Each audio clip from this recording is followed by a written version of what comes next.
When people come to me looking for advice on how to improve their gameplay in the last spell, I have a lot of things I can throw at them. I have the corpse piles video, I have base building videos, I have tier lists about stats, I have tier lists about weapons, I have tier lists about perks.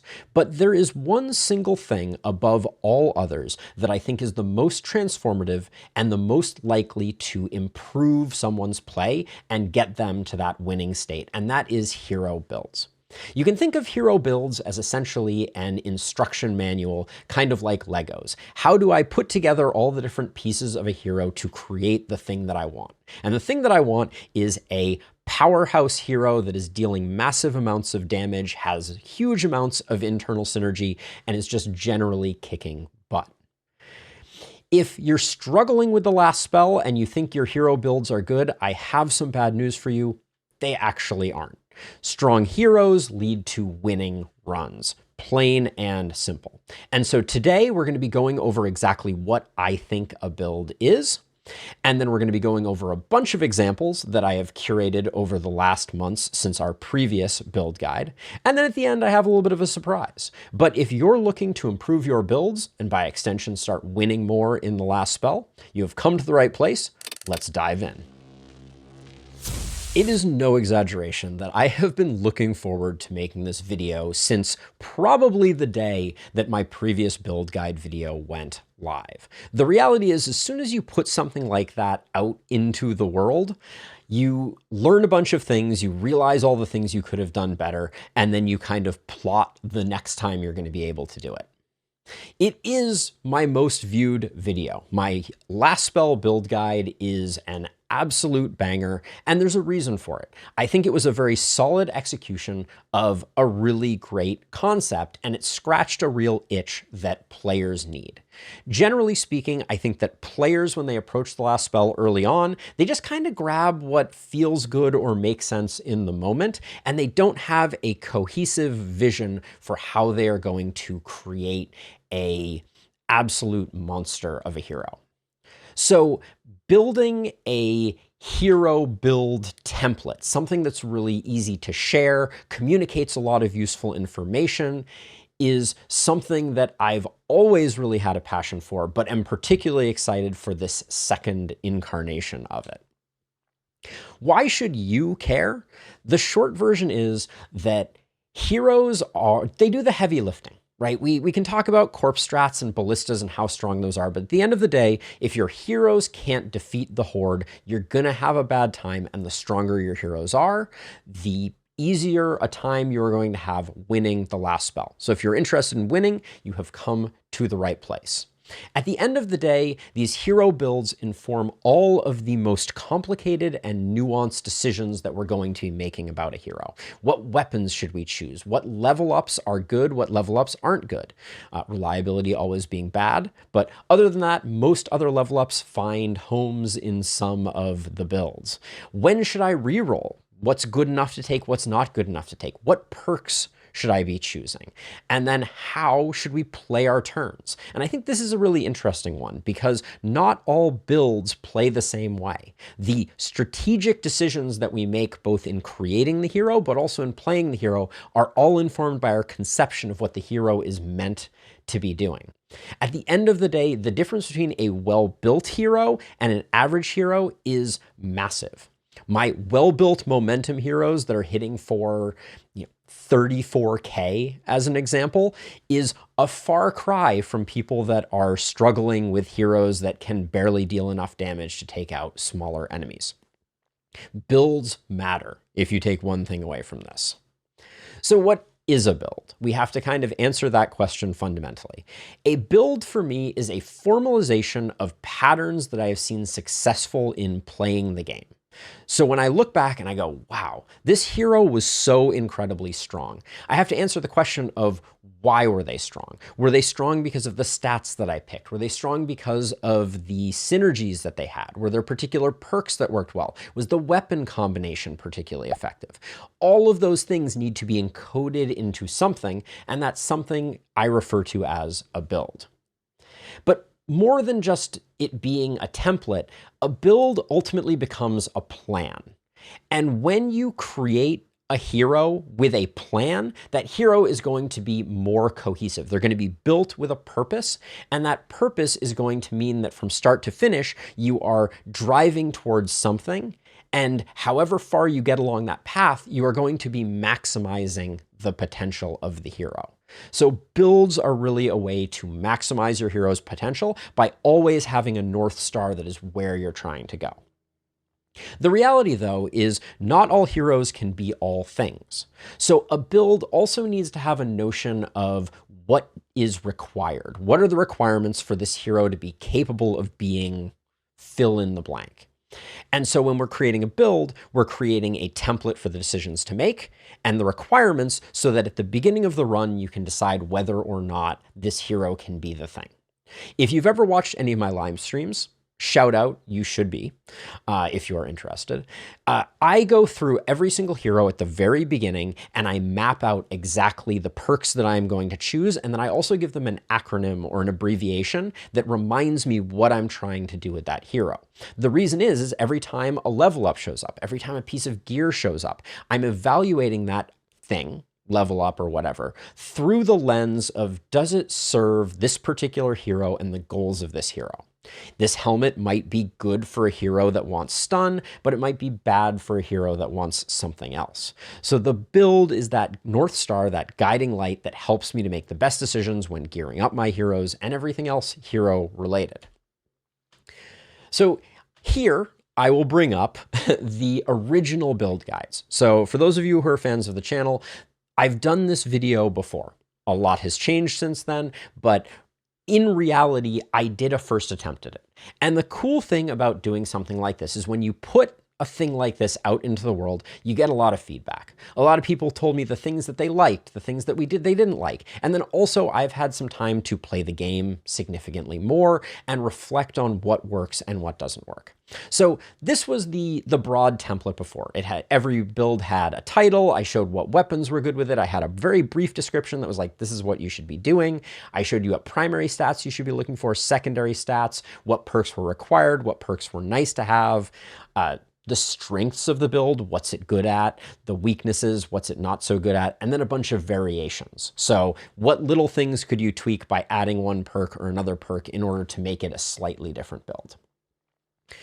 But as all things, it was imperfect. And here are my personal critiques on this build. The first is, I think it was visually unrefined. At the end of the day, it looks like it came straight out of a Google Slides document with some rounded corners.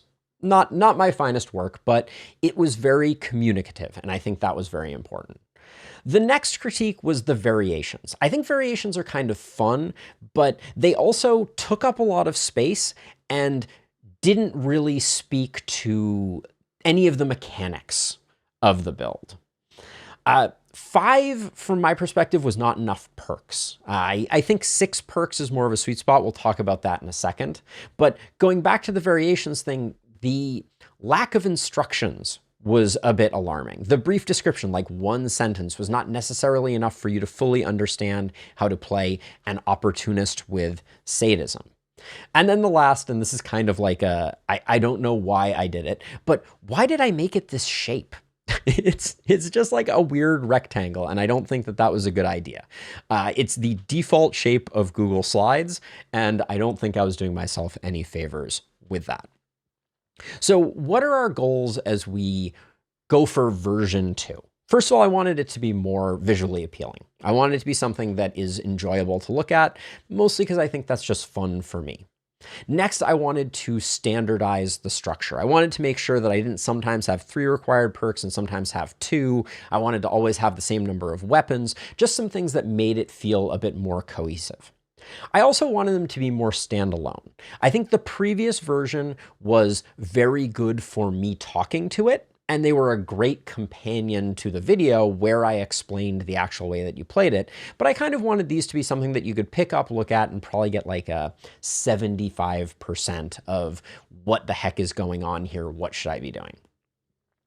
I also wanted to be able to share builds that are not necessarily the best builds. The reality is, this may come as a shock to you, that the last spell is a game. And we want to have fun, and sometimes that means we might want to do a build that is like suboptimal or not good at all or just silly or a meme or whatever it happens to be. And I wanted to make sure that I had a mechanism to share those, and we'll talk more about how I think I accomplished that as we move forward. But then in the standalone vein, I also wanted to make sure that there was a play style. Some concept of like, what the heck are you doing? What do your turns look like? What are the goals of this hero? How do we know if they're succeeding? And then I wanted to make it square, because I think square is a much better aspect ratio than, I don't even know, is the Google Slides shape 16 by 9? Who knows? But without further ado, here is the template. It doesn't look like much, but we're going to kind of build it up here as we go. So first and foremost, every build needs a name. And I think it's fun for the names to sometimes be silly and interesting, whatever, but you know, we need to title every build with something. Then we need an abbreviation. And as I discussed before, the reason for this is that I actually go in and name every one of my heroes and prepend the abbreviation for that hero onto the front. So if you've watched any of my play, like MH stands for multi-hit, SMH is Sadist multi-hit, S is Stunner, so on and so forth. So some type of acronym abbreviation that helps me to remember what I'm actually doing when I'm playing the game. Then we have our 3 essential perks. So these will be perk icons up at the top there, and they will show you what perks you absolutely need if you want this build to pop off. Then we're also going to have 3 bonus perks that are nice to have, but not absolutely required. Then we'll put 2 banners that will express if there's anything you should be looking for in the shop, or generally where most of the perks live so you have an easier time finding them. So for instance, like I know that a Sadist hero needs the debuffing tree, so I would put the debuffing column header there just to remind me to look for that, especially when I'm recruiting heroes from the inn. Then in the upper right, we're going to get our primary stats. What are the 3 stats that we're most excited to see on level ups? And to complement that, along the bottom, are the 3 stats that are the least exciting for us to have. So that gives you an idea of how, what stats you should be picking when. Then we're going to have our weapons, and we're going to have 4 weapons where 2 of them I consider to be primary weapons. That's the ones that kind of flank on the outside there. And those are like my standard go-to. And then we're also going to have 2 alternate weapons that kind of fill the bill, but aren't necessarily the optimal, or ones that you can switch in for different variants, those types of things. Then we're going to have a brief description. Sometimes this will be kind of like cheeky and silly. Other times it will be more kind of like informative, but it's going to be something that gives you a very high understanding that is slightly more nuanced than the name, but without going totally crazy. Then we're going to have a rating. And this is what I was talking about before when I said we need to have something that allows me to create bad builds. So any build can be assigned from 0 to 3 Potamuses. 3 Potamuses is a godly build, cough, multi-hit, and things like that. And 0 Potamuses is like a meme build that I wouldn't recommend unless you're trying to torture yourself. But the idea is that rating is going to give me the ability to communicate if something is good or bad. So now we can share things that are bad just because it's fun. Then, like the previous template, we are going to have 3 strengths, 3 things that I think the build is really good at, 3 reasons that I like the build.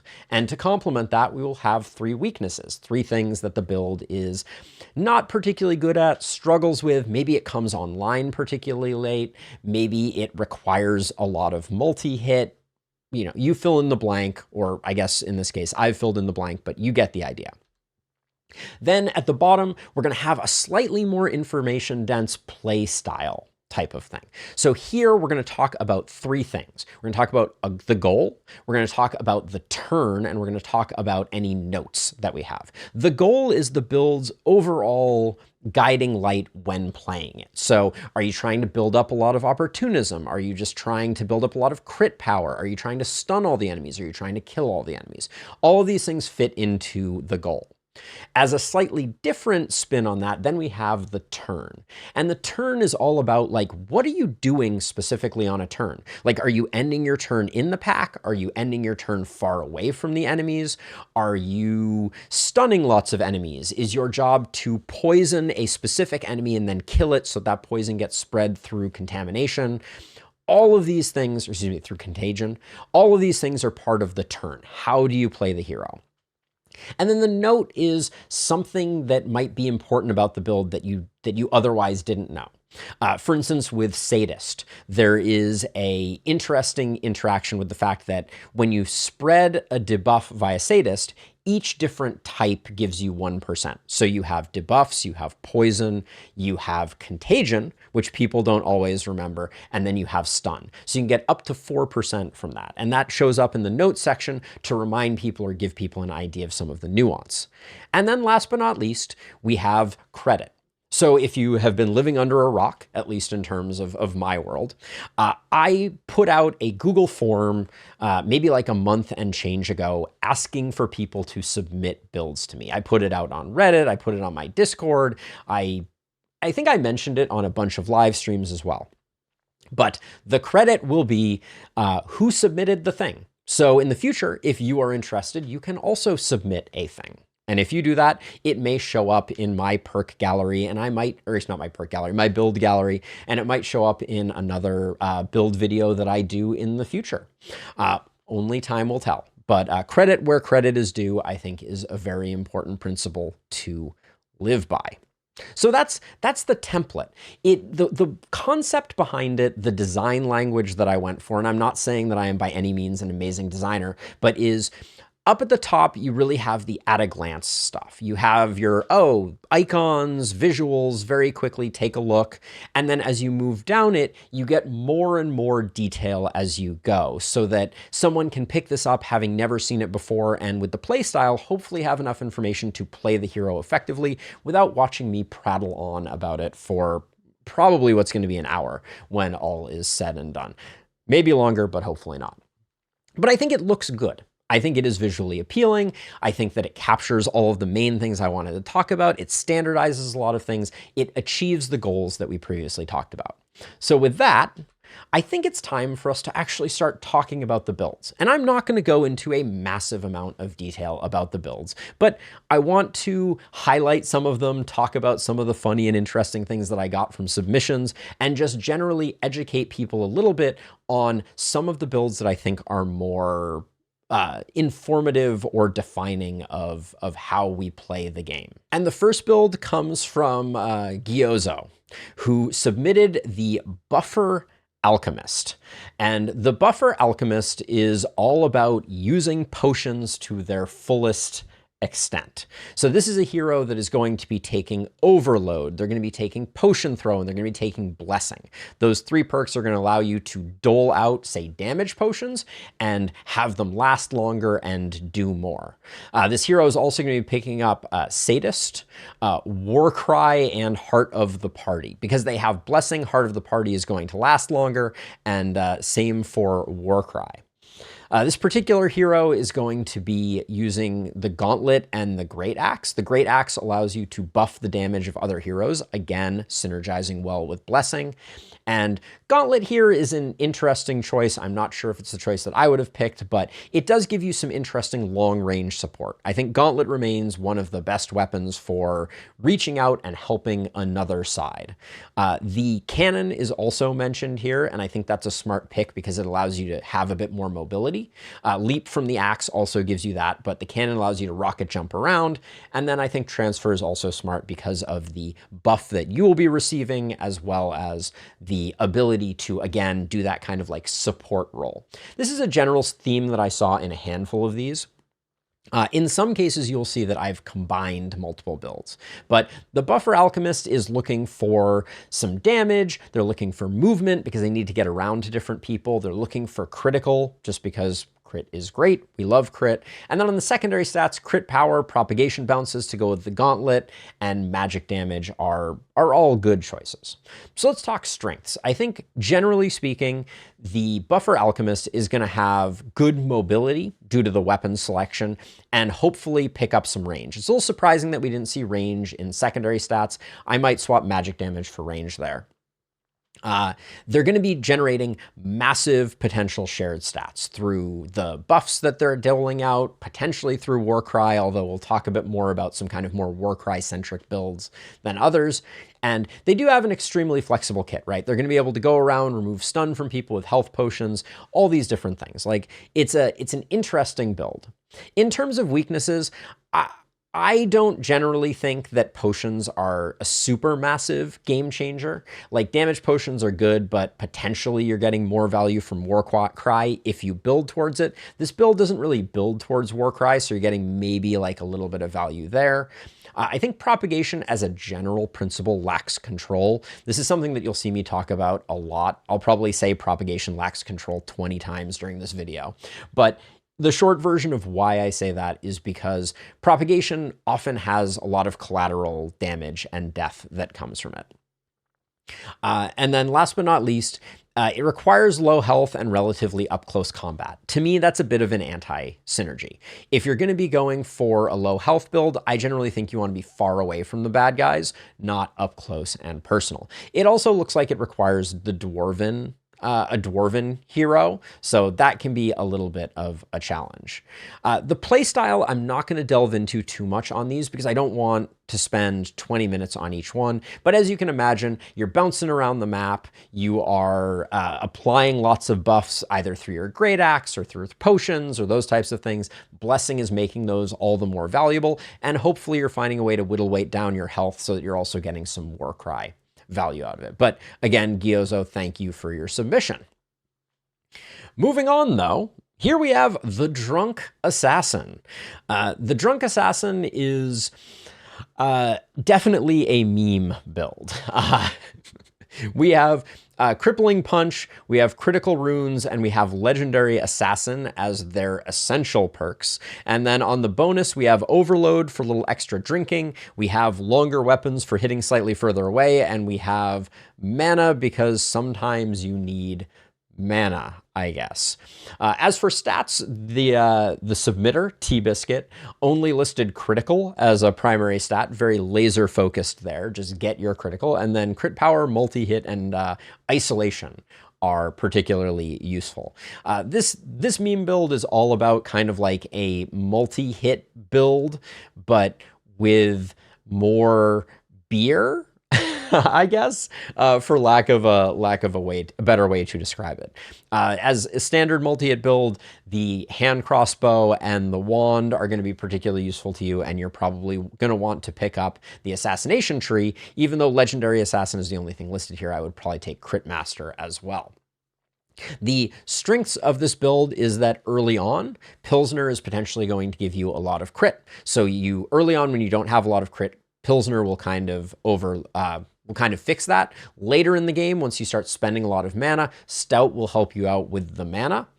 And it doesn't require a lot of perks per se, which means you can do like some hybrid builds. Like you could maybe combine this with a momentum weapon if you potentially wanted to, or a variety of other things.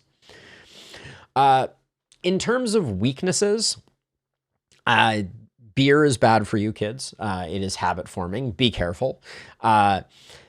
Stout plus low mana can lead to running out of steam, and you should definitely not operate heavy machinery while under the influences. In terms of like playstyle, just to delve in like a little bit, it removes the early game stat burden of multi-hit, and then late game it maybe alleviates the need for mana collector to do the thing. I put punching as the other two weapons because, it's kind of a meme build, but, like I was saying before, you could combine it with momentum or with vampirism and go for kind of like a stout angle with vampirism or something like that. But the Drunk Assassin is clearly a meme build. I'm going to give it like a third of one Potamus. I don't think I rated the previous one, but rest assured it's on there. The next is the explosive Leech-Hog. Its acronym is RJ, which stands for Rocket Jump. That should come as a surprise to no one who has seen me play it. And the brief description here was just that our bodies will block out the sun as we land on our enemies. It requires Berserk because you're going to be taking some hits. It requires Blood Collector, which is very interesting because you need Blood Collector as your source of regeneration to offset the overheat damage that we'll talk about in a second. And then you need Blood Mage because ultimately that's how you get Blood Collector, but it is also going to be your source of kind of like, it'll be your engine of allowing you to kind of like cast freely. You're also going to pick up Proximity Shot, which affects not only Rocket Jump if you are close by, but definitely the overheat damage from Rocket Jump. It likes to have Crit Master because you're going to be critting a lot of things with Rocket Jump. You're going to be landing on potentially 8 enemies and then critting them twice. So you can get up to 16 procs of Crit Master with this particular build. And then you have Spiky Counter because with Berserk, you're going to want to be in the fray. You can get a little bit of extra damage and you're going to be picking up some block anyways. In terms of stats, we're looking at movement, AP, and critical. You need a lot of AP to make this build work because the cannons are particularly expensive. And then for secondary stats, you're really looking for healing received and skill range. Multi-hit is kind of like a nice to have, but it's not particularly important. In terms of weapons, the way you will see me play the explosive Leech-Hog 9 times out of 10 is double cannon for even more rocket jump goodness, but you could throw in a shield or a spear as kind of like a secondary weapon. In fact, we have a cannon spear build coming up, so I'll talk more about that when we get there. In terms of strength, it is wildly mobile. It has great sustain if you get your healing received up high enough. It doesn't come kind of out of the box. Blood Collector caps at 20 healing per turn, so you need quite a bit of additional healing to offset all of the health that you are pouring into your 2 cannons.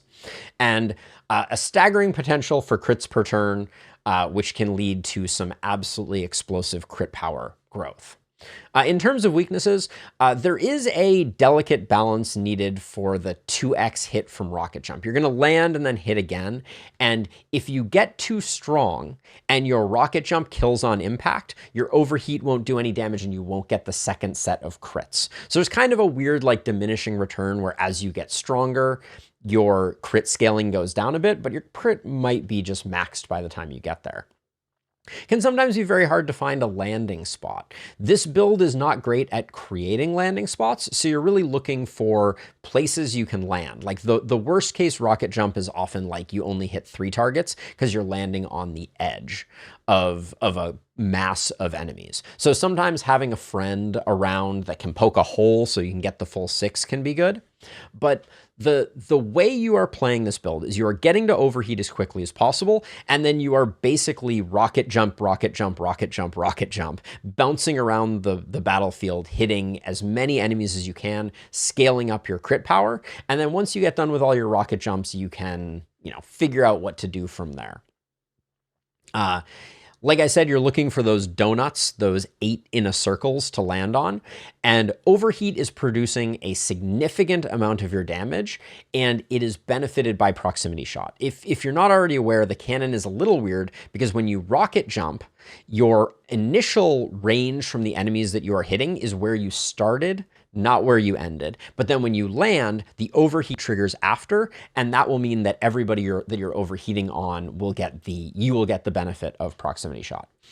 This build was originally suggested by Illustrious, and I really like this build. I used it for our negative 100% accuracy, which was it was bonkers in that. But I think it is generally very strong. I award it 2 and change Potamuses because I think it is quite good, but maybe it doesn't quite crack into that echelon of like crit multi-hit builds or something like that. Next, we have Gun Fu, another Gyozo submission. And this one is as memey a meme build as they come. So, just bear that in mind. They don't all have to be good. But this one is momentum is an afterthought, punching is punching in the now. And all of the weapons are guns. It benefits from flexibility, crippling punch, and adrenaline rush. So you're going to be dodging a bit, you're going to be punching stuff, and your punches are going to enable flexibility, which is in turn going to make your shots fire. In terms of bonus perks, you have Boom, Inertia, and Relentless, indicating the fact that this is a bit of like maybe a multi-hit build in disguise. And then for stats, you like crit, damage, and dodge. And for secondaries, you like crit power, range damage, and movement. Now, this is the Gun Fu build, but you'll notice that the acronym was EQUI. And this is a very brief side note, but if you've never seen it, you might want to go check it out. It's not the greatest movie ever created, but there is a movie called Equilibrium. And in the movie Equilibrium, Christian Bale plays what is called a grammaton cleric. And I won't bore you with too much of the movie's lore, but I watched it when it first came out in theaters. That dates me, apologies. But one of the concepts is these grammaton clerics studied something called the gun kata. And the gun kata was essentially martial arts meets shooting stuff. It's a little hokey. You can look up gun kata on YouTube and watch just those scenes. But basically, it's this idea of like every position you're minimizing your likelihood of getting shot while also maximizing your likelihood of shooting someone else. It's a funny movie if you go in with the right like mental state. It's kind of Matrix-esque sort of thing with like a Fahrenheit 451 type. I digress. But anyways, this build reminded me of it, so it gets the acronym EQI. Its strengths are that it punches, it shoots, and it dodges. Very straightforward. Its weaknesses are basically everything, but specifically wave clear, requires a lot of very specific and odd perks, and has a weak early game and potentially also a weak late game. I will leave you to read the playstyle if you're so interested, but I think the very high level picture is punch stuff, enable flexibility, then shoot stuff, make sure you are near some stuff so that you can get some AP from Adrenaline Rush, and profit, I guess. I award this a tiny fraction of Eponymous. I love it very much. I think it is very funny, but it is definitely not great. Moving on to something that is pretty great, let's talk about the Healthmage. The acronym for Healthmage is BM, which stands for Blood Mage or Blood Magic, just because this is the original Blood Mage from my perspective, and it is very health-centric in the way that it's going. So your perks on the essential side are going to be Organic Armor for getting your health pool up, Bodybuilder for converting that health into physical damage, and Blood Magic for spending that health to do stuff. In terms of bonus perks, you have Vampire, which is really more of a fourth essential perk, but you're going to have a hard time without. Sanguine Fuel, which is going to convert your health not only into physical damage, but into real damage. And then Coagulation, because Coagulation turns your armor, your daily health regen into armor. Organic Armor turns your armor regen into health, and then health turns into physical damage and damage. So that's kind of like the synergistic concept. As a side note, that means that you are getting health from armor, health regen, and health. And believe it or not, daily health regen is actually, at the blue level, is actually the most health that you can get from a single source, which is quite useful. So I already started on it, but in terms of primary stats, you got health, you got damage, and you got armor. In terms of secondary stats, you're really talking about healing received to make vampirism pop off a bit more, and daily health regen to contribute to your health pool. Your goal is to get 1,000 health here, give or take. And then multi-hit, which is particularly nice with the spear. Speaking of the spear, the weapons that I like on my health mages are the shield, because of the way that Perfect Guard interfaces and the fact that you're not really afraid of wading into enemies and being in the thick of things. And then the spear, which is just pumping out surprisingly big damage. This isn't really the full wading into things build. This is mostly the I have a lot of health and I do a lot of damage. Speaking of the brief description, big health, big damage, unlimited expensive skills. Pretty straightforward. Its strength is Huge damage and physical damage, massive HP pool, no one's going to be one-shotting you, and due to your health recovery, you can cast all day, every day. You're going to be health positive on every skill that you spend. When you do a triple swipe with your spear, you are going to gain health, not lose health, despite the fact that it costs health. In terms of weaknesses, most of the weapons that I run on this build are two-handed, and I think all the best weapons are two-handed. You can run it with the alternates. I mentioned the one-handed sword and the dagger in place of, I think, probably the shield, if I was going to pick one. I think the spear is very critical to this build, but it is very tempting to go shield and spear, and then you have no offhands, which is kind of a bummer. In terms of other weaknesses, it is a melee-heavy build, so you don't have a lot of capacity to reach out and touch people, although Spear does a little bit of that, Shield is not great at it. And then because you have no ablative health, aka no armor, you feel every hit. And you need to bear that in mind on some maps like Runenberg. This can be particularly scary because every time you're getting hit by the bosses, your health pool is just going down. I already mentioned it, but the goal is to get 1,000 health and then profit. Every turn, you're spending all your expensive skills and making sure that you get back up to full health. And if you pick up a dwarf, it can be great to grab thickness as a way to make yourself like a little more resilient and have your health convert into regen, because as your damage goes up, thickness increases that. As you can see, this one is an absolute classic. When these were not specifically submitted, they are coming straight to you from me, and this is one that I've been using for a while, and no one bothered to submit it. If I've been using a build for a while and you submit it, you can gain credit for my good deeds too, if you so desire. And you'll see a few times where that happens in here. The counterpart, actually, before we go on, in terms of rating, 2 and change Potamuses for the Healthmage. I think it is a very strong build. The fact that it has no ablative health, I think, is like a slight downside. It makes them slightly less resilient. The Health Mage is not your most tanky hero, but they're doing a lot of damage and they're casting kind of in an unlimited fashion, so they're definitely in the 2 to 3 Potamus range. Now we move on to the Hedgehog. And the Hedgehog is one of those builds that really didn't see prime time until the War Shield came around. And we'll talk more about weapons in a second, but the Hedgehog is looking for Vampire, it's looking for Berserk, and it's looking for Blood Mage as its essential perks. You need a little bit of health regen, you need Berserk because that's going to be your scaling, and then you need Blood Mage, obviously, because you want to be spending that health. In terms of bonus perks, you have Spiky Counter, which is, in my opinion, basically essential, but you know, you can do without a little bit because Berserk plus Shield is going to be doing so much work. You really like having thickness, you could do without, and then Blink because a little bit of mobility goes a long way. In terms of stat, you're going to be picking up a lot of block, you're going to be picking up a lot of resistance, and you're going to be picking up a lot of damage. And then in terms of secondary, you like physical damage because you're not getting it from Bodybuilder, so that's really good. You like healing received to increase your vampirism.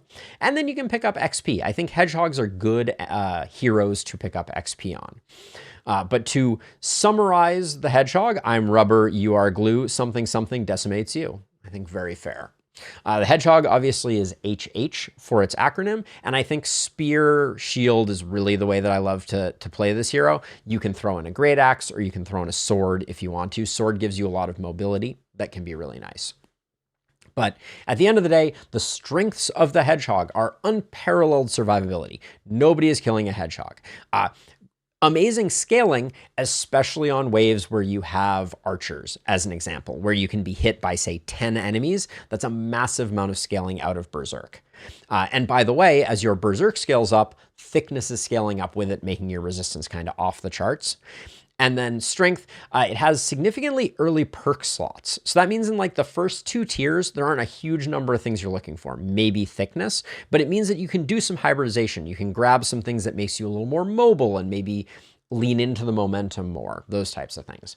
In terms of weakness, it performs better on waves with range units than on ones without. So your Hedgehog can be a lot stronger in certain circumstances. You also need a high density of enemies. Hedgehogs do not pop off if you don't have a lot of enemies.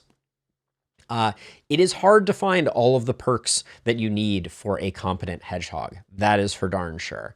And then loves warp crystals because you're spending health to teleport around, but rarely has room for them because Spear is so good, War Shield is so incredibly good. The playstyle, in a nutshell, the short version of the Hedgehog is you want to get hit as much as possible. Things die when they hit you. The more you get hit, the more your Berserk scales up, and eventually your spiky counter is going to be hitting for like 2,000 damage when something hits you, and bulkies are just going to be melting when they punch you. On any given turn, you're just going to spend out all your expensive skills, a la Vampirism, Blood Mage type of stuff, and then you're going to wade into a position where you're guaranteed to get as abused as humanly possible. Ideally still inside the Haven for corpse pile reasons, but you get the idea. And the only note here, and this could almost be like a different variant, but I think this build, you can get away without Vampire Blood Mage. I always build it that way, but I think you can. I put this as an absolute classic because no one submitted it, but I do want to say that I think, again, Illustrious from the chat, also one of my mods, I appreciate you greatly, Illustrious, was a pioneer of Hedgehog builds, and I want to give credit where credit is due there. Overall, Hedgehog, I love Hedgehog. I think it is incredibly effective. It makes for incredibly strong heroes. I think the largest single damage that I have ever done with a hero was on a Hedgehog whose Berserk had scaled to infinity and beyond. I think it was 34 or 36k damage that I was doing with a Spear momentum hit, but... And that brings us to the Market Gardener, aka MG, and this was a build submitted by Nom on the Discord, and the concept here is basically a momentum hero that heavily utilizes some other weapon or item to get the movement that they need to max out their momentum. So the idea is rocket jump to build momentum, melee weapons to unleash that damage.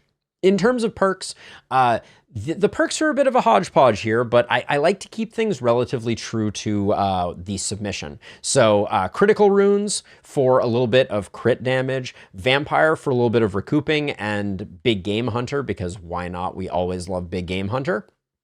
In terms of bonuses, we got Poison, Berserk, and Glass Cannon, which leads me to believe that we are liking our crit. We're getting a lot of crit from critical runes and then Glass Cannon. We like being a little in the fray, so we're going to want a bit of durability. But overall, we're kind of like, we're threading the needle between a handful of different builds. In terms of stats, our primary stats are going to be accuracy, movement, and resistance reduction. So I think that's primarily because we're not rocking a lot of weapons that have magic damage on them. So the resistance reduction is useful, and we do want to make sure that we're hitting. And then in terms of secondary stats, we're going to have a lot of crit power to go with our crit runes, a lot of skill range so that we can move further with our abilities, and then momentum, obviously, because this is at its heart a momentum build. In terms of weapons, obviously we're doing a lot of rocket jumping. I put Power Staff here as kind of an alternate because I think Stunning Entrance and Rocket Jump have a lot of the same DNA. Similarly, I think swords can also be a great option for utilizing that skill range to get more movement through dash. And then it seems like your primary dump of momentum is going to be a spear. That's going to be doing a rush for maximum amounts of damage. In terms of strengths, you don't have to pick up a lot of the momentum stat or crit because you're getting those from perks or you're getting those from just moving a great deal. It has very high single target burst damage, and it's highly mobile, inflicting damage as you're kind of going along. In terms of weaknesses, we have like it seems like you're operating at a place of low mana, which I think is always a little bit risky. It means that when you need to turn on the afterburners, you don't necessarily have the fuel for it. It does feel like you're kind of all over the place on stats. You want a lot of different things. I think it's a little tricky to figure out exactly what you should be picking up on any given level up. And then maintaining overheat, which is the status that the cannon gets, can be particularly expensive. So overall, I think that this is kind of like an interesting concept. It fits into like the momentum without momentum stat build space, I think. I hope I'm doing that justice. Nom, let me know if I'm not. I'm going to give it basically a solid 1 Potamus here. I think this is... I don't see a huge amount of synergy. I'm not sure exactly the way all of the perks work together. Like, why are we losing enough health that we need Vampire? I guess it's because we're getting hit type of thing. But like, there's some interesting things going on here. I think that this build might be trying to do just a few too many things all at once. Or maybe I'm misunderstanding it, and if so, I apologize. Nom. Next up, we have an absolute classic in the momentum build, denoted by an M on my heroes. The essential perks are simple. You want inertia, you want boom, you want relentless. In terms of bonus perks, you like flexibility because you can run weapons of different types. You want big game hunter because you're primarily blowing up the big guys. And then I really like proximity shot because I think range is, the pistol specifically, is one of my favorite momentum weapons. In terms of stats, you want some movement, you like crit, you like damage. In terms of secondary, you like crit powder, crit power. I don't know what crit powder is. But that would be interesting too. You like momentum primarily, and you like skill range. What will you be doing with this build? You'll be pollinating the battlefield with the biggest hits in the game. Personally, I'm partial to Scepter Pistol as my kind of like default build combo, but you can very easily throw a sword or even in some cases a spear in there to kind of like mix things up. But I think sword is the more likely one that you're going to be tossing in. In terms of strengths of this build, you have unbelievable mobility. You got a ton of movement. You have an incredibly low reliance on mana. You basically don't use mana at all. And it is arguably the best single target damage in the game. That's not even arguable. That's also just factually true. The spear has the largest single damage that you can do in the entire game. But these are the heroes that are hitting for 10k casually as they sprint around the battlefield very, very comfortably. Their weaknesses are because boom is coming online so late, your wave clear is bad and only gets better towards the end of things. You have very specific perks that you are looking for. You really need all of those essential perks or you're not going to be able to do much, and your early game is pretty lame. I think we understand generally how we do this. We're looking for, late in the game, we're looking for plus symbols of enemies. So we want a single enemy surrounded in each of the cardinal directions, because when we blow up that enemy with boom and a hit for 3,000 damage, it's going to melt all of the surrounding enemies as well. And then other than that, we're just like flitting from large target to large target, killing them as we see fit. One note that I put here is that follow and maneuver skills, so things like stunning entrance on the power staff or dash on the sword, are great because they allow you to get a lot of momentum without needing that stat to be particularly high. Because as you move, as long as the skill doesn't have no momentum, like the warp crystal, you're going to be building up your momentum as you go. Momentum is an absolute classic for a reason. It receives just shy of 3 Potamuses because it is that darn good. I love my momentum heroes. They are sometimes hard to find. They are particularly hard to find on dwarves because of the lessening of the availability of inertia. The next build is a mashup of Math's Might and 7 of Hearts. And I am referring to it by the name that I believe 7 of Hearts submitted, which is the Miasma Gorgon. This also wins the award for Best Named Build. I freaking love this build.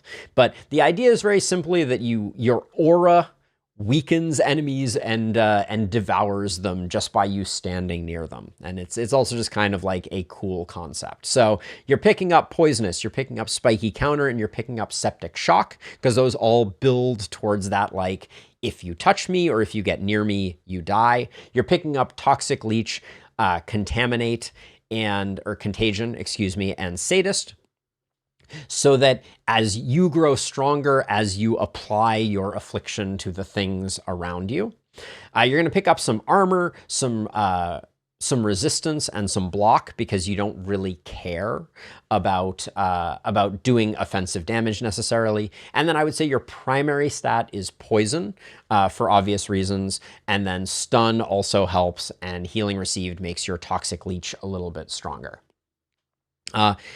It's a fun, interesting build. I think that the shield works really well with it because you're going to be stacking up that perfect guard. I think dagger is also a great choice. Orb, I think, is a bit of like an iffy choice here just because I think orb is generally pretty bad. But I guess if you trigger a lot of poison and then you use the orb's poison skill, maybe you get some value out of it. And then I think tome is a pretty good choice just because it fits that like weakening thing. It can make enemies weaker around you, which means you can stand more in the thick of things. In terms of strengths, killing is passive, so AP can be spent on debuffing. So you can cast those like weakening touches with the tome because you don't necessarily need to spend a lot of your AP. It is a strength, but the flip side of that is that I'm not entirely convinced that you're doing all that much killing passively. Not nearly as much as some of the other builds. Weapons are not needed. Artistic license there, I guess, on that one.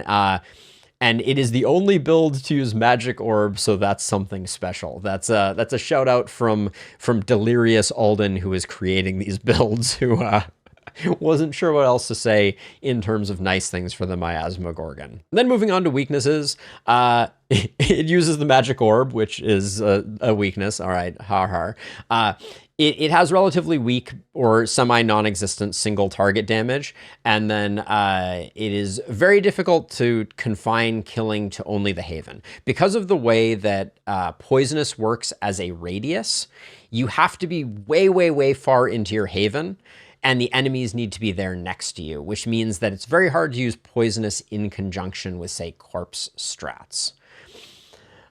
So overall, it's kind of a fun, interesting build. Basically, you're standing your stuff and waiting for it to die, which is kind of fun and humorous. I like the Miasma Gorgon, but I really can't give it more than like a 0.8 of a Potamus. So thank you again for your submission, Matt's Might and 7 of Hearts. Oh boy. It's time for multi-crit, denoted by an MH by me. Multi-crit is your standard crit master multi-hit build, and it is a juggernaut. You take many hits, many crits, utter dominance is the tagline, and the core synergy that you're using is that multi-hit triggers crit master multiple times, and that is the first essential perk. So you have crit master and mana collector, both of which synergize incredibly well with multi-hit. And same goes for legendary assassin. So every time you hit a bunch of enemies, you're going to be gaining crit power, you're going to be gaining mana, and you're going to be gaining AP back. It's a disgusting synergy. In terms of bonus perks, Carnage is great because you're going to be hitting more than 5 enemies a lot. Glass Cannon is great because you just need to get your crit up there to start getting all of those things going. And then Big Game Hunter, because why wouldn't you want Big Game Hunter? In terms of stats, crit is absolutely king. Resistance reduction is nice to have, especially to make that hand crossbow pop off. And then damage is phenomenally useful as well. In terms of secondary stats, skill range can be really good because you're not building a particularly tanky hero. Crit power is particularly nice to get you started on your journey towards 500 crit power. Eventually, Crit Master just does all the heavy lifting though. And then isolation is a surprisingly good stat here because you can create your own isolated enemies. You delete the diagonal of enemies behind the front line of enemies, and then you have a bunch of isolated targets that you're going to be proccing Legendary Assassin off of, and also doing more damage to because of isolation.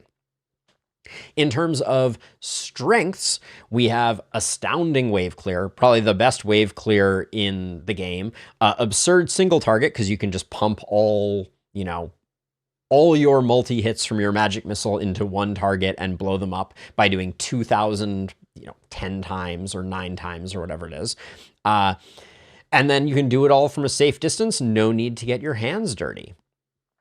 In terms of weakness, you have to find multi-hit. Advanced training helps a lot with that. I think that's down in the notes. You have to find a lot of crit.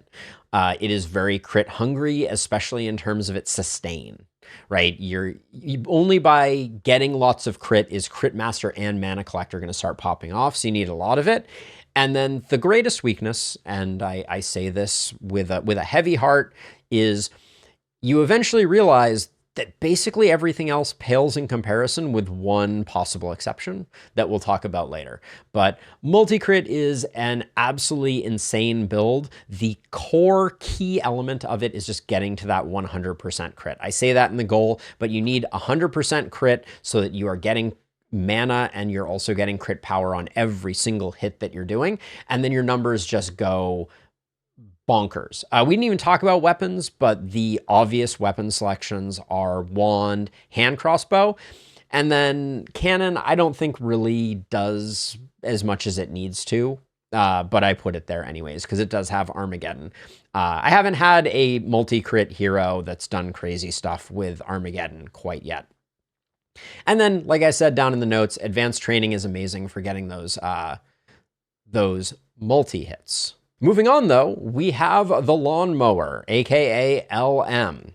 And the Lawnmower is primarily known for the iconic use of the one-handed axe, but we'll get to that in a second. Its brief description is cutting a path through the horde powered by opportunism. So things we are unsurprised to see here is Boom, because we're going to be up close and personal slashing stuff, and Boom loves when you're close to things. Sadist, because we're going to be spreading debuffs and getting stronger and getting more opportunism. And then Contagion, because we need to be able to spread those buffs. In terms of bonus perks, we really like Blessing because it synergizes incredibly well with Sadist. We like You're Next because it's just more debuffs for us to spread. And we like Bully because we're not going to be investing a lot in crit. And so this is a great opportunity to just get those crits kind of for free for one perk. In terms of stats, we need mobility because it's going to be hit, walk forward 2, hit, walk forward 2, hit, walk forward 2 type of thing. So we need some movement. We need resistance reduction because we're leaning on potentially non-magic weapons, and we need damage because we like damage. In terms of secondaries, we like physical damage because that is our primary source of damage. We like magic damage because the power staff is kind of our secondary, and then we like opportunism because we're going to be debuffing everything. In terms of weapons, I think this is really Axe Power Staff primarily. I did put Druid Staff here because I think you can do some of the same things with Druid Staff and, use Entangle in place of the Power Staff's Pillar of Light. But the general vision here is use Pillar of Light to apply its 9 target debuff, and then you kill all of those 9 targets with your Axe's Shred, which is very AP effective. In terms of strengths, it has amazing wave clear, great sadism scaling because you're spreading a lot of debuffs kind of as you go. And then it has a low cost to enable opportunism through skills. Things like the Power Staff and the second ability on the Axe are very cheap and enable the opportunism. The other thing that should be noted here is Contamination plus Boom has a really nice effect where the first enemies die, the Contaminate spreads, and then Boom spreads them a second time. So you can get some really crazy propagation going there. Then in terms of weaknesses, doesn't have a great single target, requires a lot of movement because you're just kind of like walking down the line as you go. And then you can, if you're not playing smart and paying attention, dead end or consume your contagion just because you're hitting with large potential attacks. But the general idea, scale up your sadism, get your opportunism popping off, and just mow the lawn, but where the lawn is the horde. So overall, I give this basically right in the middle, the 1.5 Potamuses, because I think it's good, but I almost always, when I have this combination of perks, build something else that is a little stronger that we'll talk about in a moment. Onward and upward, we have the Poison Stunner. So the Poison Stunner is stun to stop them, poison to end them. I tried to get creative with some of these brief descriptions, but the idea here is that this is a build whose linchpin is Septic Shock. We are creating a lot of stun because we are applying multiple poison to enemies. And that poison can come from a variety of places. The essential perks for me are Contamination, Septic Shock, and Hex. We want our stuns to last longer. We want our poison to last longer. And then in terms of bonuses, we want stunning because we just want to have our stun land more frequently. We want potent toxins because we want more poison coming in. And then we want sadism because as we spread our poison and our stun, we want to get stronger and stronger. In terms of stats, movement is a bit of a throwaway here, but we definitely want crit and we want damage. The crit is going to be useful because we're going to need a bit of sustain, so we might pick up Mana Collector as well. In terms of secondaries, we got multi-hit, we got poison, and we have stun. In terms of the strengths of this build, it has unparalleled control. There are very few builds that are going to get you more stun than this build. The second strength indicates that. And then in terms of the final strength, you are going to be applying to single targets potentially thousands of poison. Like, it is not uncommon for me to be like, oh, this enemy casually has 3,000 poison on it. To go back for a moment, the weapons that we're talking about here, the dagger is probably like the key element here. You just want to be poking something with all those poison daggers, hit, hit, hit, get 3 stacks of poison and stuns, etc. off of it. And then slow death on the hand crossbow is great because it never misses and it doesn't do primary damage, so you can use it to kind of like seed poison when you need to. In terms of weaknesses, it's really easy to overclear. The issue is if you kill all the enemies in the Haven or stun all of the enemies up to the first tier of the Haven, what's going to happen is all of that contagion is going to spread to the tile outside of the Haven, and because those enemies are stunned, they're not going to walk in, and you're going to end up killing a bunch of enemies outside of the Haven, which, as we know, is bad for corpse piles. It's very mana intensive. Poison daggers is greedy. And it takes some time to spin up. Early on, before you get that like latent cloud of poison in the air, you can be struggling a little bit. And then in the notes section, I make kind of like the last observation, which is just that crit plus Mana Collector can be really nice from a sustain perspective, but not absolutely necessary. The other thing that I wanted to talk about here is that Poison Stunner has a pretty high like skill cap. I don't know if I would call it that, but like the concept here is if you just take your multi-hit and target a bunch of enemies with it, you're not going to necessarily get the best results. The best results comes from identifying a handful of enemies that I call like patient zero enemies, right? So like in terms of an outbreak, like the first enemy that's going to get the poison, and you put a handful of poison and your stun on them, maybe using slow death plus a couple of hits from your dagger, and then you start spreading that. And the spreading has this kind of like, the great thing about contagion is that it spreads to 2 targets. So if you pick your patient zero correctly, that 1 target becomes 2, then you kill those 4 targets and that becomes 8. And like by the time you're done with it, you have poisoned a lot of enemies. So Poison Stunner is a build that I really like to do. It requires both the poison and debuff tree, so you know that you can do it if it's right from the get-go, you know that you have everything that you need, but it's not that common to see poison and debuff on heroes. It's an absolute classic for a reason. 2.5 Potamuses, Poison Stunner is a pretty good one. Then another poison build. There were a lot of poison builds here, and I totally understand. This one is from ZeroJ. Thank you for the submission. And this one is more my classic poison hero. Just gets the P acronym because it's been around forever, but this is the Poison-pogate or Poison-propagate. Depending on how you want to say it, hero. And the brief description is just an excerpt from a movie. Leave a comment if you know what movie that is a quote from. As a small hint, it might have the primary actor in it was also in Con Air. That's the only hint that I will give you. Anyways, in terms of perks, we're spreading poison through propagation. We like our propagation, and so we love volatile. We want our poison to spread to as many things as possible. We like potent toxins, and then we like contamination. And the reason is because of the unpredictable nature of propagation, we don't want to take epidemic because we're potentially going to create a situation where we can't spread our poison. Like, our optimal case here is we spread a line of poison down a bunch of enemies. Then we take the first one, we put contagion on them, and then we kill all those enemies in a row. And every single time we're increasing the amount of poison that we're rolling down the line, and it just gets silly with it. In terms of bonus perks, we like Septic Shock, we like Sadist, and we like Blessing.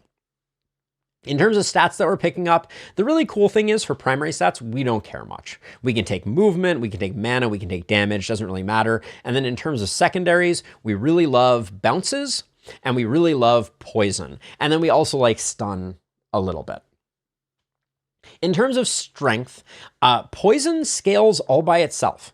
Every other damage source in the game scales off of opportunism and crit and damage and physical damage and whatever else, all these different sources. And poison is just kind of like balanced all by itself, where if you take a bunch of poison, you're going to do enough poison to kill everything. So the solo scaling of poison is kind of a strength of it. This build has insane wave clear. I think I did a solo Glenwall run with a Poison-pogate hero, because you just drop a bees into the horde and, terrible things happen. And then Contagion enables extremely large poison numbers, right? You can do that stacking that I was talking before and get some really good results. In terms of weaknesses, you do need both the poison and the debuff tree columns, and you need volatile from the miscellaneous columns. So it's kind of hungry in terms of that. Propagation is wildly unreliable. You can have a whole bunch of enemies in the base. You put a propagate and the propagate immediately leaves the base, takes a left turn and goes all the way to Timbuktu, and Bob's definitely not your uncle in that case. And then this is a wildly hungry for secondary stats build. You're going to be spending all your rerolls on secondary stats, and if you don't get the right ones, you're going to have kind of a hard time. I think we've talked enough about the way that this build works. You're sending your propagates out early, you're dropping contagion on someone that you can then spread from there, and you also love slow death. Oh, we didn't talk about weapons, I guess. Yeah, you love slow death, you love weakening touch, you love bees. And technically I put the orb here, but I would not. I think that was because ZeroJ put the orb. I would not recommend using the orb here. Just pretend the orb is not there. I don't think it's that strong. But Poison-pogate, surprisingly strong. I think it would get higher marks if it was slightly more controlled, but it gets just over 1.5 Potamuses, a solid build. Next up, we have the Prop Me Critly build, which was submitted by Ivan and ZeroJ. I mashed up your two ideas. I hope that it still looks like the thing that you remember it. It has the acronym PMC, which immediately makes me think of Escape from Tarkov, but that's a different story. And so in terms of what are we doing here? Making the most of propagation, leveraging the biggest and most chaotic abilities in the game to crit like crazy. So think of this as propagation meets crit, and awesome things happen from there. So in terms of essential perks, we got volatile, because I think if you're doing a prop build without volatile, I don't know what you're doing, to be perfectly honest. You're gonna have too many dead ends. It's gonna be a sad time. You have mana collector, so you're getting lots of mana back from all those crits. And you have crit master, so your crit damage is scaling. In terms of bonuses, bonus perks, that is, I think not Warcry, a Heart of the Party is really useful. Thrifty and critical runes. Critical runes, I could take or leave. I'd rather have crit and mana than no mana and crit. This is like would you like games but no games? But anyways, I digress. In terms of stats, crit, mana, and damage, I think are all very good. And then in terms of secondary, we want our prop damage, we want our prop bounces, and we want skill range, especially because that plays super well with the Gauntlet. I think Tome Gauntlet is a great combo here, but I will say that I still think one of the best propagate abilities in the game is the Hand Crossbow's Blaze. Gotta give it to it. Scepter is an interesting choice here just because you do have the prop stun, but you're not really building for it. So I think for me, I would probably go Hand Crossbow Gauntlet, because then you can like mix in a warp crystal or something like that. But the idea is you are spreading lots of propagates, and the Gauntlet gives you that unprecedented unprecedented level of let me drop this over here on the other side of things. Given that this leverages Crit Master, I probably should have put the assassination column as one of the callouts here, but it's kind of a minor element, and I think they probably didn't include it in their submissions. In terms of strengths, solid wave clear, as solid as propagation can get, great range thanks to the gauntlet, and hypothetical single action max damage. So I note this because if you watched my my damage spreadsheet video series, propagation is the most capable of doing damage, but the amount of RNG required for that to happen is nigh inconceivable. In terms of weaknesses, dead ends are your enemy. If your propagation goes and boops itself into a dead end, you're going to have a bad time. If you have low mob density, you're not going to be able to get those bounces, which is going to be really sad. And then especially if you're using the Tome and Lightning, your mana use is like off the charts and around the corner. The general idea here is pretty straightforward. You get 100% crit, you get a bunch of targets with every attack, and you're getting a bunch of crit power. You scale up that way and you do a bunch of damage, and your bounce count is kind of like a multiplier, like multi-hit, but less reliable. The other thing that I will mention here only very quickly is a concept that I throw around. It's in the notes section here, but pruning is the process of spending action points to reduce the randomness of your propagates. And if you are using propagate abilities a lot, you should be thinking about, if I get rid of this enemy, will it make my propagate less likely to make a left turn and end instantaneously or something like that. It's fun to see a propagate build, even if I don't use them too frequently. That was Prop Me Critly. Next up, Gyozo's number 3. Thank you, Gyozo, for all the great submissions. This is the Sanguine Alchemist. Runner-up for best name in the set of submissions. I think Miasma Gorgon still wins, but Sanguine Alchemist is a fun one too.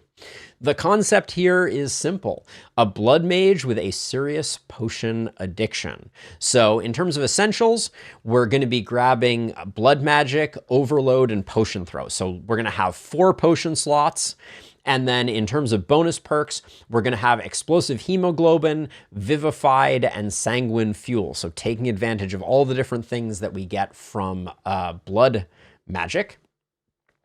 And then our primary stats, we're going to be grabbing some damage, some crit, and some health. Health is going to be scaling us quite nicely, given that we have blood magic. We're going to need a way to sustain us. That's where the potions come in. And then in terms of secondary stats, crit power is great. Healing received is going to make those health potions do more. And then multi-hit is going to be nice too. So the idea here is that because we have blood magic and we don't have vampire and we don't have blood collector, we need a way to sustain ourselves, and our health potions are going to do that because they're going to be scaled by our healing received. And the cool thing about this build, going down to the strengths, is that you can use basically any weapon with it. Right? Here we've listed a bunch of multi-hit weapons like cannon and wand, but you can go bonkers here. You could pick spear if you wanted to. And the concept is that you have this deep mana reservoir that comes from the fact that you have a large health pool, and your healing potions have a scaling factor associated with them. Mana potions and stouts don't scale, but healing potions can gain up to 400% more value from them and can be used many, many times. So you have a hugely deep reservoir of resources to cast things. And as we mentioned, healing received impacts your mana potions. In terms of weakness, you have to buy a lot of potions and you have to keep buying new versions of them, which I think can be a little expensive. It is not internally self-sustaining. Which what I mean by that is that without the potions, it doesn't necessarily pop off, and it comes online maybe a little late in the game because you need to go all the way to blood magic. And then I think that the last weakness that I put here is no specific like build, quote unquote, makes the performance variable. And what I mean by that is just that Like, if you go multi-hit, it's going to be as good as a multi-hit build, kind of, maybe. If you go momentum, it's going to be as good as that. And that flexibility is a strength, but it also means that if you pick something bad to pair it up with or don't understand the nuances of how to navigate that, it can be a little difficult. In terms of playstyle, I think we've already basically covered it. You're spending your abilities with health, and then you are getting that health back through potions. But yeah, I think this is a very interesting build. I like seeing kind of a blood magic build that does not require your standard blood collector or vampire. I think it's cool to see, and I appreciate it getting submitted.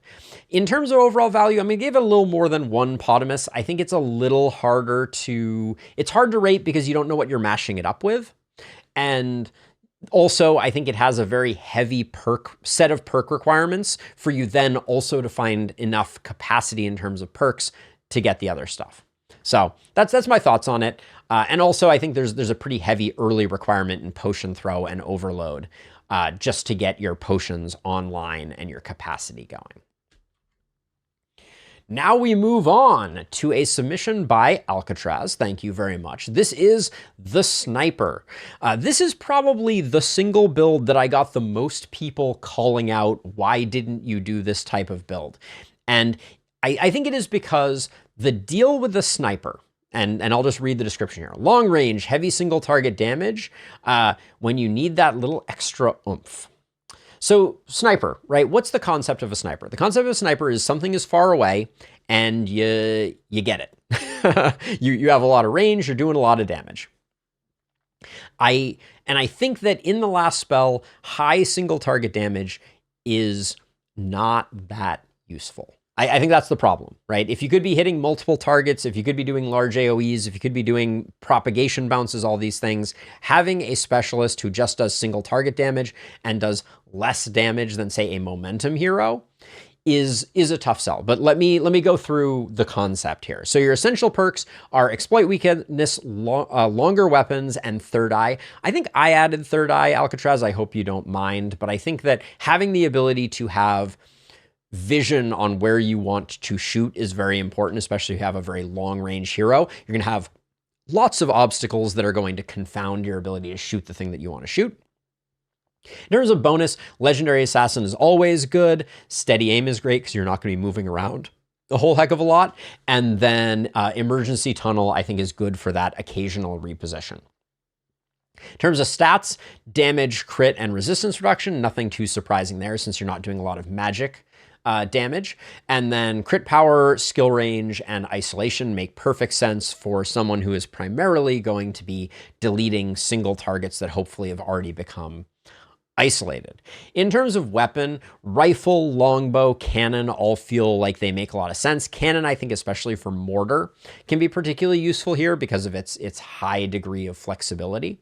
And then also the mobility that you get from rocket jump can be quite useful as well.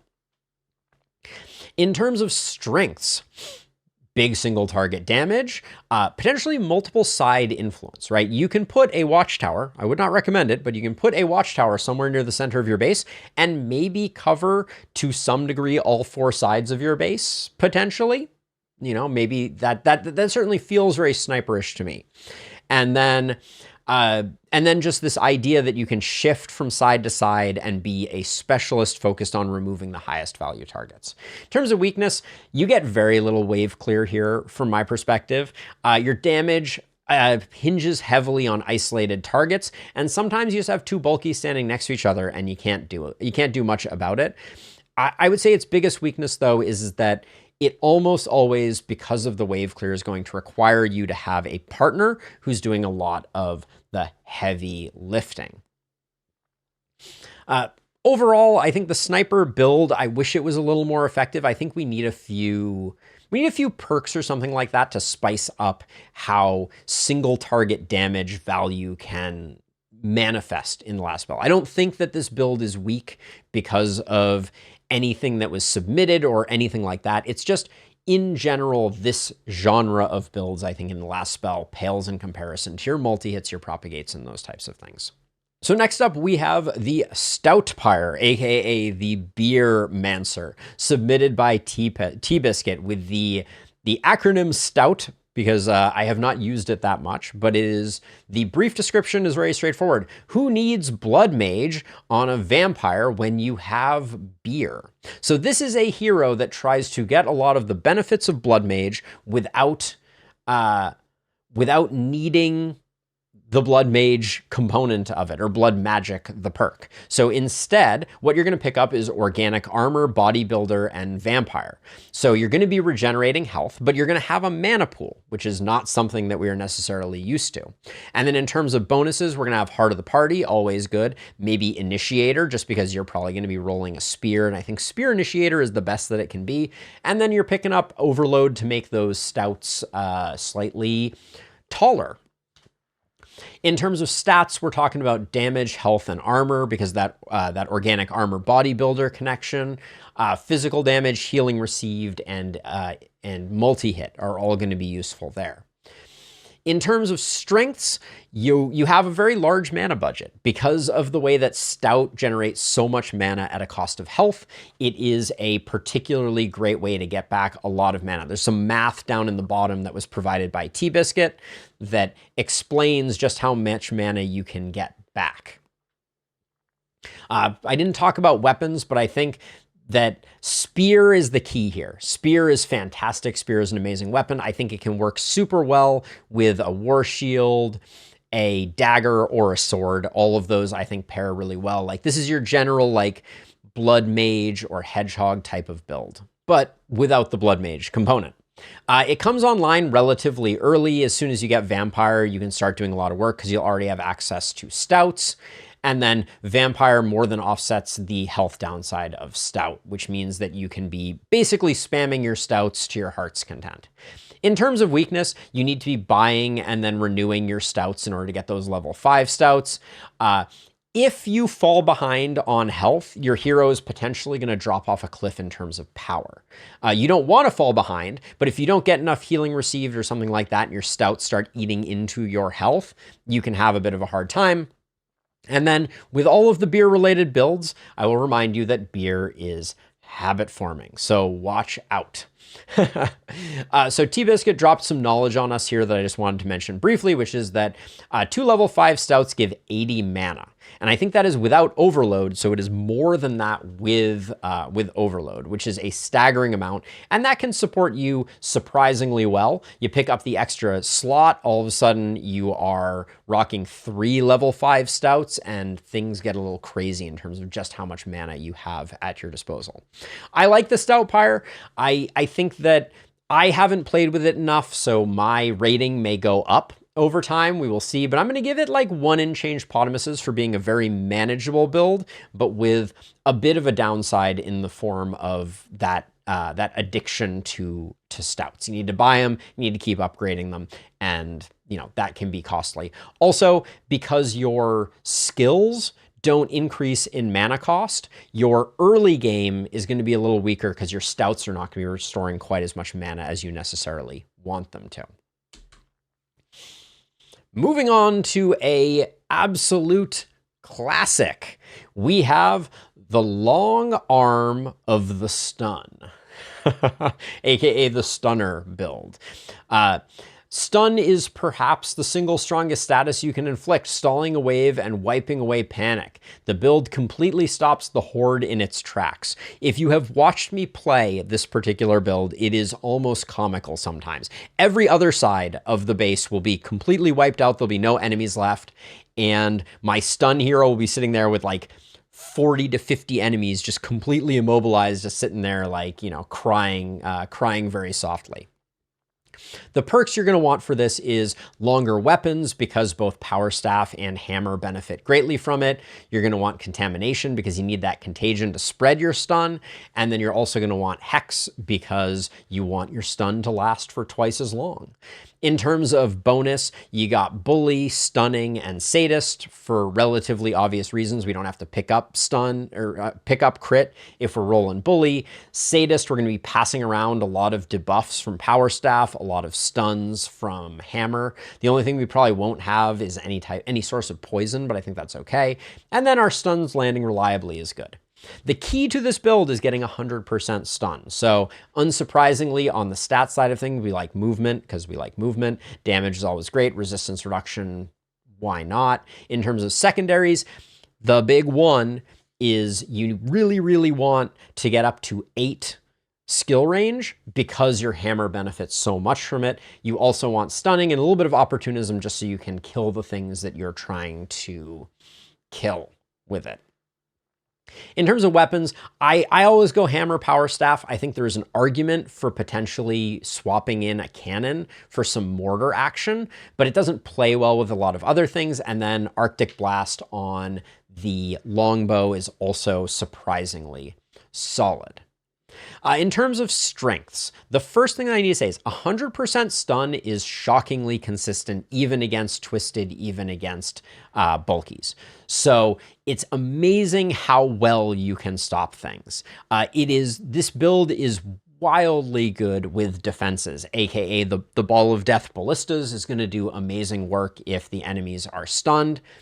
And the weapons are just good. Like Hammer and Power Staff are just really solid weapons that have a really nice diverse set of patterns they can attack. You have Ground Stomp for the plus shape. You have Scorching Wave for the square. You've got a lot of different tools in your tool bag. In terms of weaknesses, you're not killing stuff too terribly much. You're stunning a lot of stuff, but you're not necessarily killing it. There are sources of stun immunity in the game, which can be a little annoying. I'm thinking like sprayers on Glenwald and a variety of other things, powered up Twisted, so on and so forth. And then skill range is so important. You got this like secondary stat costliness. Overall, the big thing here is you're just stunning the whole wave. You're stalling things out, you're letting your ballistas do work, you're letting your other heroes do work, etc. Enemies that are stunned cannot dodge, so you have this like very consistent source of damage when you want it, and you're building up some Sadist and getting a little stronger.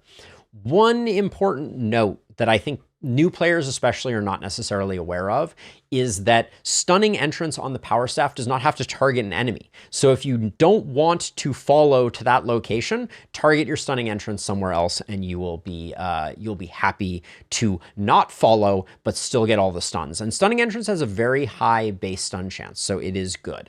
This is an absolute classic for a reason. It gets what looks to be like 2 1/3 Potamuses because it is great. I build stunners in almost all my games. They're almost always really, really strong. Next up, we have another 3 Potamuses, the only other one in this build guide, and it is the Sadist, aka SMH, which stands for Sadist Multi-Hit. All the power of multi-hit meets 500% opportunism. And it is an astounding build, to say the least.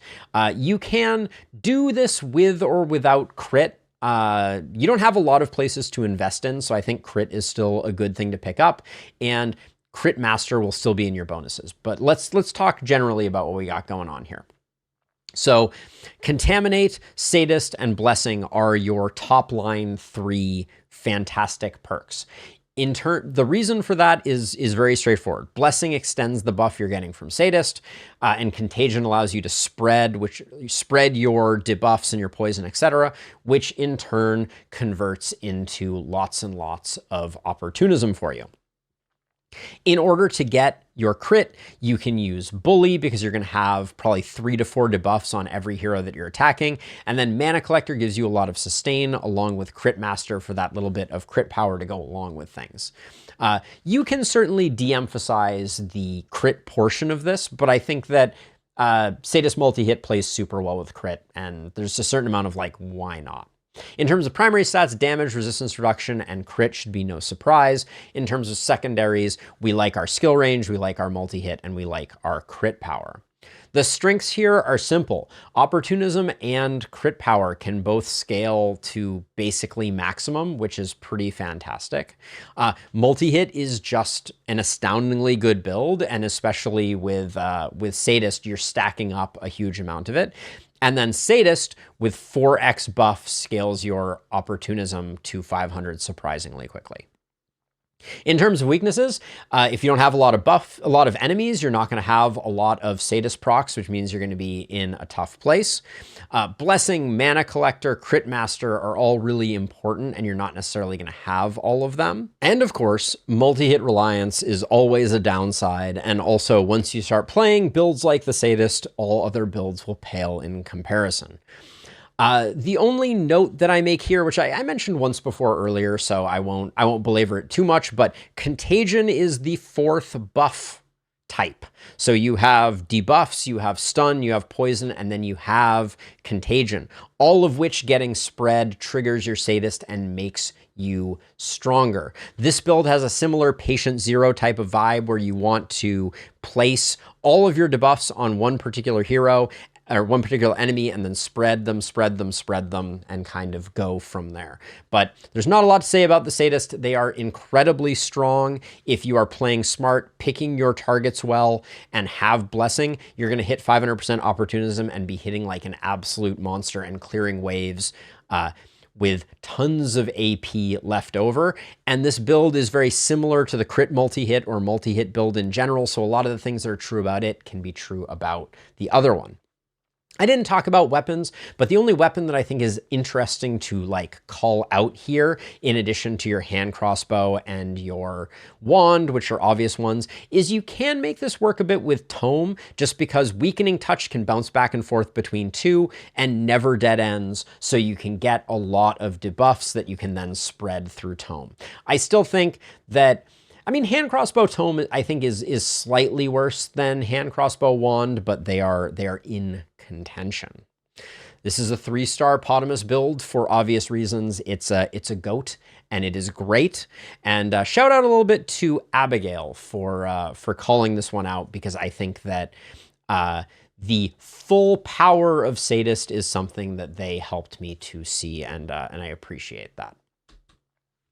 Our last build is here, the Town War Crier with the WC abbreviation, which I always think stands for Water Closet. That's an old standby, but the War Crier is a very specialized build, and we've seen kind of versions of it here and there, but the idea is get lots of health, lose most of said health, ...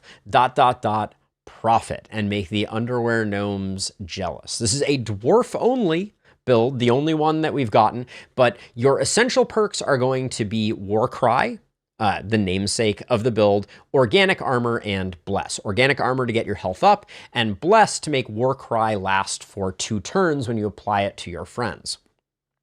In terms of bonuses down here, they actually aren't that necessary, but Coagulation will help you get your health level up.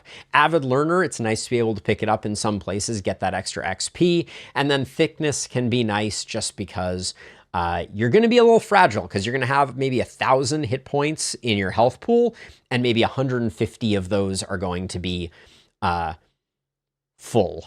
So you're going to be in a little bit of trouble. Health, Armor, and Crit, all good things to pick up here. Skill Range, just because you want to keep things at a bit of a distance. Health Regen to get your health up, and then Crit Master to go with the crit makes a fair amount of sense. The strengths of this build are straightforward. You are talking about some absolutely staggering team-wide damage bonuses in the like 80% damage on every one of your heroes from this one hero who isn't worthless. They can still DPS. If they literally couldn't, if I literally had to like bottle them up and like put them to the side, that would be fine. They would still be great. And it supports a variety of potential support builds. So you can build this with other things, because those bonus perks weren't that important with the exception of Coagulation. So you have a lot of wiggle room. In terms of weaknesses, they are fragile, right? If you are at 150 of 1,000 HP and you have Organic Armor, you can get chipped down pretty quickly. Dwarf plus Blessing is hard to come by because dwarves only have 2 miscellaneous perk columns, and you need that Blessing or this just doesn't work. And then it requires you to have a way to lose health in a safe and controlled way, which is where, talking about weapons, the cannon comes in big.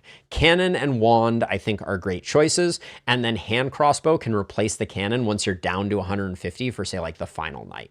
But you're going to be overheating a lot and using up a bunch of health that way. But the idea is get to 1,000 health and then whittle yourself down to about 100 of that health.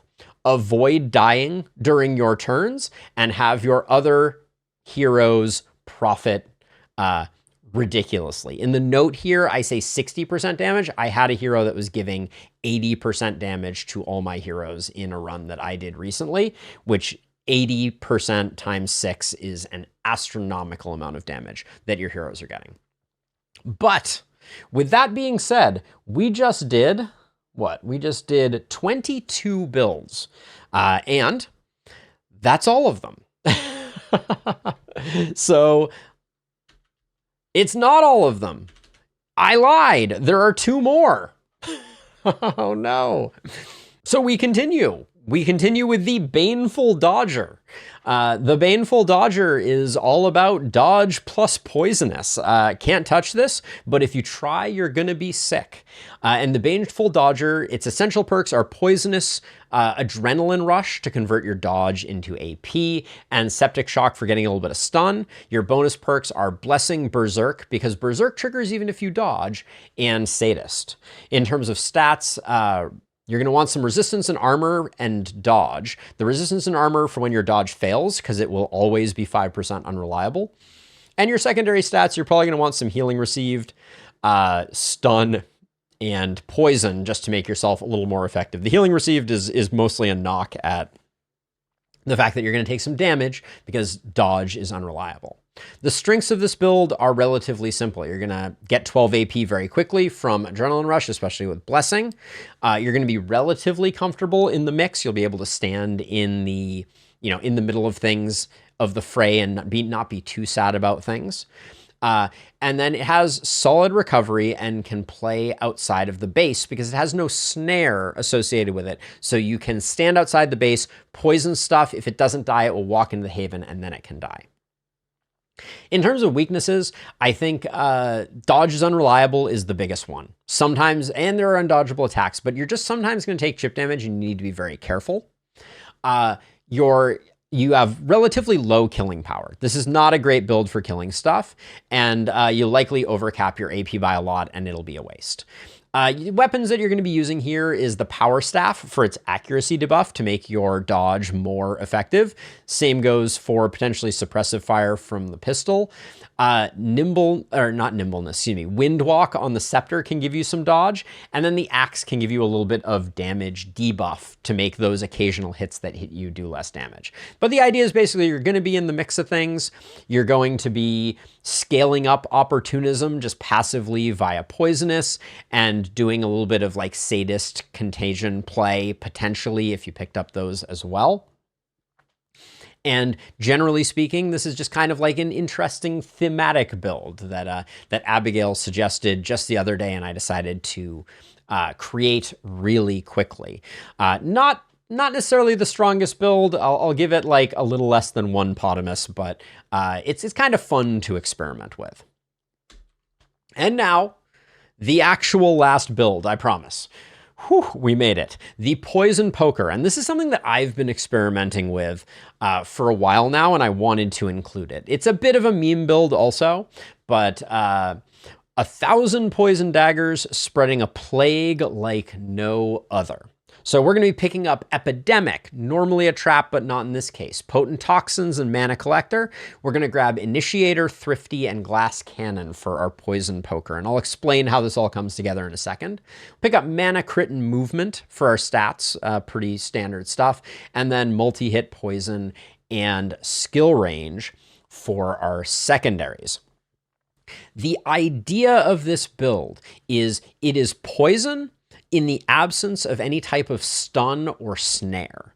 And the reason that no stun and snare is important is because when you don't add stun and snare to a build like this, you can poison all the way up to the edge of the haven, and then when you hit end turn, the poison transfers to the enemies outside of the haven, but rather than getting locked in place or stunned or something like that, they walk into the base and they build up your next turn of attacking. You can kill all of them, spread that poison down, and just kind of go crazy. I actually think this is a surprisingly strong build, and it is surprising how much stun and poison can, in a lot of cases, hurt similar but different builds.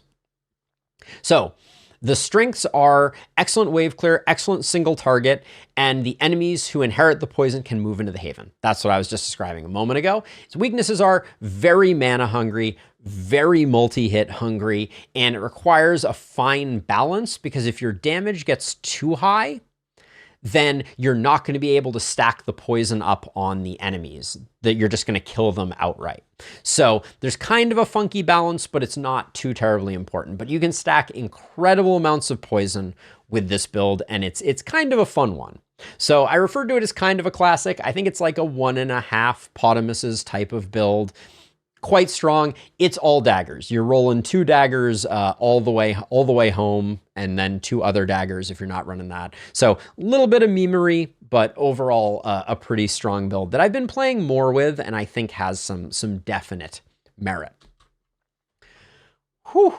So that actually finishes our set of builds, and there's not a lot more to say in this video, but I said that there was a surprise, and here is a surprise. So all of these builds are available in a variety of places, but the primary place to consume them is my website, aldenpotamus.com. And you will find a link to a gallery there that has all of the builds in all of their glory. I will keep adding to them. We will continue to improve them. But the thing that is on aldenpotamus.com also is something that I created while I was in Alaska a couple of weeks ago. I was hard at work during the evenings and on the flights building out something, because I was like, now that we have this structure for builds, what if you could search the builds? And not search the builds by typing in the perks that your hero has or something like that, but by the search thing actually being able to detect from a screenshot what perks you have. And you will know that I've been playing with this in another domain. The damage spreadsheet, I made a version of it that automatically extracted all of your hero stats for the damage spreadsheet. The problem was it used assets from the game, so I couldn't put it on GitHub. We don't have this problem this time. I found a clever solution. So what I refer to as the DNA of each perk image is encoded into just JSON, that then allows the website to look at your screenshot, detect all of your perks, and then present to you relevant builds ordered in terms of their relevance and their quality, which I think is super cool. And I'm going to show you a demo of that will look slightly different than what we're doing here right about now. I'm sure that was a very smooth transition over to the demo side of things. But anyways, we're gonna hop into the last spell. We have Olive hanging out for a second. She's had a rough day because I have been very busy today. But anyways, I wanted to walk you through some website related things. But we're gonna start out in the last spell, and I'm just gonna go through and explain what's going on here. So I have taken screenshots of each of these heroes. So we have Nico, Derper, Carola, Simonis, and Maeve. Just their standard setup. I moved my cursor off to the side and then took a screenshot. The only caveat here is that I am playing at a resolution of 2560 by 1440 at 200% UI scale. And there's some issues with UI scales. The website will explain what you can do. But with that explained, we're going to go ahead and bring up the website now. And if you haven't seen it, this is the home of the Potamus people, and also happens to be the website. And as of releasing this, there is a new section on the website under projects. So you can go ahead and click here, and this will be cleaned up a little bit more. Obviously, the video will be here, which is currently not available. But this is our Hero Build Guides 2.0. And if you're interested in looking at any of the build guides, you can go ahead and click here on the project, and you'll be provided a little thumbnail version of each of them with their rating associated with them. But when you click on them, they will get big and you will be able to look at them. Miracles never cease. But this isn't like the exciting thing. This is just, you will have access to all of these. They are all available. They're also on GitHub if you want to go ahead and pull down the full resolution PNGs. That is available. But where we are going is to the other and more interesting segment of this demo. And this is the interactive build guide. Like I said, it gives you some instructions on how to use it with different sizes and different resolutions. But what we can go ahead and do, first of all, you can click here to get to that same build guide section. But we're going to go ahead and click upload screenshot, and we're going to grab Nico. So as you can see, still some minor alignment bugs and things like that we're working out. But as you can see, the screenshot was taken and every single perk here was identified. So we have Sprint, Harvester, Perseverance, Stunning, so on and so forth. Now, this was all done without any use of the actual images from the game, which means that this is code that you can go look at. It's actually all JavaScript that is running in your browser, so you can go ahead and look at it if you are so inclined. Not necessarily recommending that, but for the curious, you can. And then what it has done is it has provided us a set of builds along with a match percentage, what number of the essential and nice to have perks are available, as well as the rating and the title. And when I mouse over one of these, it's going to give me the information about the perks. So we can go ahead and go like this, but we can see here for the long arm of the stun, the essential perks are Contamination, Hex, Bully, Stunning, Sadist, but missing is Longer Weapons. Over here on Sadist, we can see that we have Sadist and Contamination, we have Bully and Crit Master, but we are missing Blessing and Mana Collector. And based on the earlier discussion, you can see that. The other cool thing is up top, you can see that it is actually highlighting the specific perks in their specific locations. So we know that Nico is an exceptional momentum hero here. If we were to go further down, we could see that Nico would not be a great Market Gardener and would be an okay Sanguine Alchemist. There seems to be some type of issue with the sorting here. We'll work on that, and that will be fixed by the time it goes live to all of you. But as you can see, we can now let's grab Simonius instead. And Simonius is a little harder to build. We have most of Hedgehog. What are we missing? We're missing Blood Magic. That's a big miss. But long arm of the stun looks pretty good. We just don't have the long arm component of it. So this is probably still our best build. If we brought it up, we would have all the information that we previously discussed, so on and so forth. We'll do another one here. Let's check out Maeve. What does Maeve have going on? So Maeve has a very nice Sadist build going on here. Just missing Crit Master, which as we discussed is very reasonable, or Lawnmower here. I'm so used to them being properly sorted, and now they're not. So that's throwing me off a little bit. But we could also do a momentum build. We're only missing proximity shot and flexibility. So that 78 looks like it could be pretty good. But you can see, you get the picture. You can upload your hero.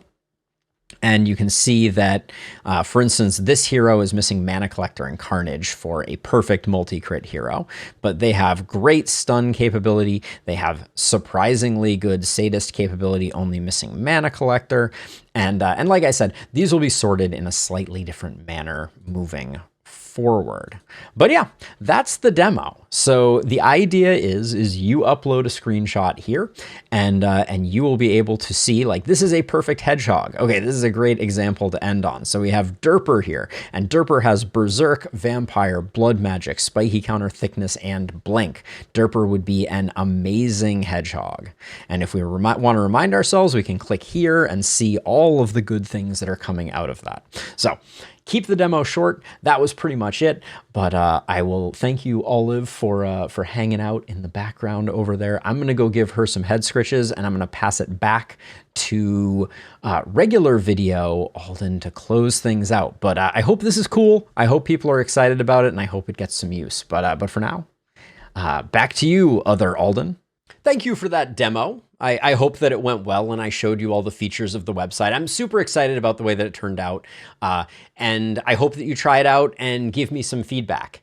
But it is time for us to bring this to a close. So first of all, I am going to continue accepting submissions for builds. So if you are interested in submitting a build, if this has inspired you and you're like, Alden totally forgot X or totally forgot Y, now is your chance. Go, submit a build, share it with me. I will do my best to convert it into something, add it to the gallery. Maybe if we get enough of them, we'll do another video like this. I would absolutely love that.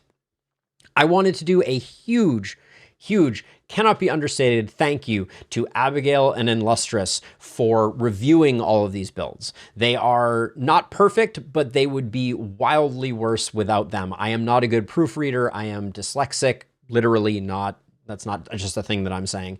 And I struggle a lot with making sure that things are grammatically correct, that there aren't typos and those types of things. And both of them did a fantastic job reviewing everything. Thank you, thank you, thank you. You are pillars of the community and I appreciate you. And thank you to everyone in the Discord and everyone who submitted ideas. I hope that we get more submissions in the future, but it's awesome to see the community rallying together and doing this type of stuff.